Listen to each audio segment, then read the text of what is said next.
As the Senator said, my name is Captain Keith Bracey. I actually worked as the Chief of Claims for the 1st Armored Division in Baghdad, in Iraq, up until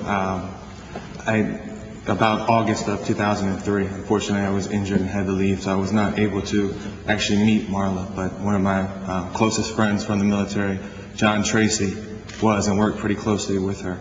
And regretfully, he cannot be here today, so he's asked me to read this letter for him. My memory of Marla will always remain one of the strongest from my service in Iraq. I met Marla in January 2004. I was working with the 2nd Brigade of the 1st Armored Division in central Baghdad. I was the claims judge advocate for the brigade. In that capacity, I spent a few days every week at the Baghdad Convention Center meeting with Iraqis who had claims against coalition forces for wrongful death, injuries, or property damage. One afternoon, Marla joined the line of Iraqis to meet with me. She worked closely with the individuals that worked at the Iraqi Assistance Center that was located in the convention center. And I believe that they had told her that somebody was upstairs paying claims to Iraqis. I was more than a little shocked when a blonde from San Francisco walked into my office. She said she had questions about our compensation system. At first I thought she might be a reporter, but then she opened her bag and had brought out several folders with claims from Iraqis.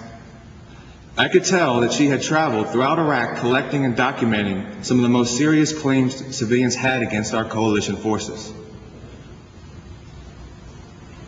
She found these claims throughout Baghdad. Some came from villages and towns far from the Baghdad Convention Center and far from any United States Army Civilian Military Operations Center, which is where the Iraqis normally had to go to voice their claims. Marla collected claims of mass casualties, where injuries and death had decimated families and their communities. There were claims of every sort, those documenting serious injuries to small children, or death to parents, or loss to homes and farms. But one thing all of these claims had in common is that if it was not for Marla's efforts, they would have never received any compensation at all. These claims were from people and families who had no way of traveling to a military operations center to file their claims. Marla knew that neither I nor any other claims judge advocate had the means to find these people, so she brought the people to us. When I explained what documentation was necessary to process the claims, she went back out to these families, sometimes traveling hundreds of kilometers, and gathered what was needed. She never thought about the risk to herself. Her only concern was securing all the help she could for these families. When I was able to pay the Iraqis she brought, Marla was always most grateful. Even if I was limited in the amount I could pay, she never complained or cursed the system. She always thanked me with a large, generous smile. It would take days to detail all of the claims that we paid that she had brought forward. It is enough to say that a lot of lives were helped due to her involvement. But there are a couple of claims that I cannot forget. There was a case of Hussein and Manar Karidi, a brother and sister, ages 14 and 8 respectively. They were injured by a cluster bomb left in a field near their home. Manar lost her arm and Hussein suffered severe burns to his legs. They lived near Nasiriyah. Marla documented the case and brought Manar and her father to Baghdad Convention Center so I could meet with them. With the money they received, the father was able to send his son to a clinic so they could treat his burns. And then there was the case of Bador and her father. Bador was a severely injured girl that got injured during a bombing attack that left most of her family members dead. The New York Times followed Marla into the office the day they received their payment. No one said it, but with the press there, I could not help but hear the questions in my own head. How can you put a dollar amount on this type of suffering? And is so much ever enough? And isn't all of this just a drop in the bucket? It made me feel almost helpless. Marla must have noticed my trepidation because the next day she came back to say that she was very thankful to me for doing all that I could do.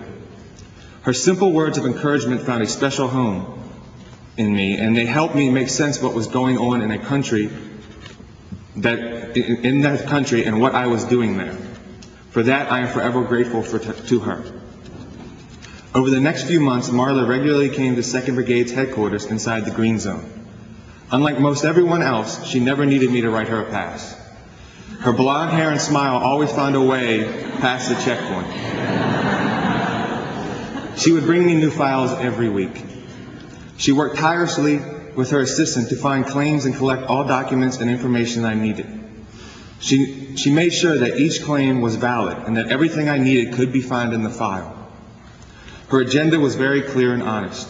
She was trying any way she could to get help for those citizens of Iraq that were injured. Marla also used other avenues beside the Army Claims Service, and I was always impressed when she would tell me how she helped secure a passage to the United States for a child to get medical treatment. Marla was not a glory hunter. Her reward was finding help for the people that needed it. Nor did Marla have any anti-military agenda. She would never engage me in conversations about her opinion on the war. She never judged me on the uniform that I wore. Her only agenda was to get assistance for the people, a noble and selfless undertaking. In fact, Marla and I became friends. We regularly jogged a few miles around the Green Zone in the morning for exercise. She sometimes bombarded me with questions about files she had given me, but she also told me about her past work in Afghanistan and about her goals for her organization, Civic. She told me the reasons and circumstances that brought her to Iraq. I could tell she empathized with the civilians caught in the harsh realities of war. She wanted to be sure that they were not glossed over or forgotten. Marla's service for the betterment of man is truly remarkable. She put a beautiful face on my experience in Iraq. I remember fondly our early morning jogs. We regularly ran down to the Tigris as the sun was rising. It was her, at those times, who showed me that Iraq could be a beautiful place. It is awe-inspiring to think about a person sacrificing so much for her fellow man.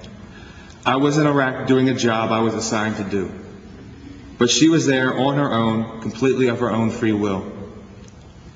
And because of her, I became aware of numerous claims I would never have known to pay otherwise. People with Marla's willpower, courage, and selfless nature are rare in this world, and it is truly a huge loss for all of us that she is gone. Thank you.